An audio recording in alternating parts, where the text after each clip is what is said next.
అడుగుతా. అంటే ఈ అంశం చెప్పకపోతే ఖచ్చితంగా కొంచెం బాధపడేటోని. మీరు నన్ను హర్ట్ చేయలేదు.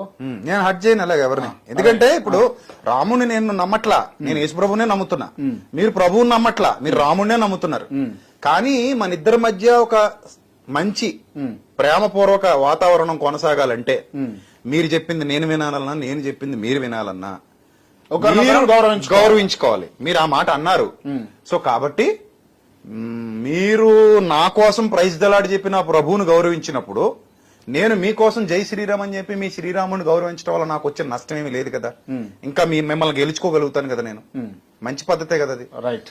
దాన్ని నేనే నా హృదయంలో మానని వేదనయు కలవు, క్రీస్తునందు నిజమే చెప్పుచున్నాను, అబద్ధమాడట్లేదు. పరిశుద్ధాత్మేందు నా మనస్సాక్షి నాతో కూడా సాక్ష్యం ఇచ్చుచున్నది. సాధ్యమైన ఎడల దేహ సంబంధులైన నా సహోదరుల కొరకు, అంటే నా పూర్వ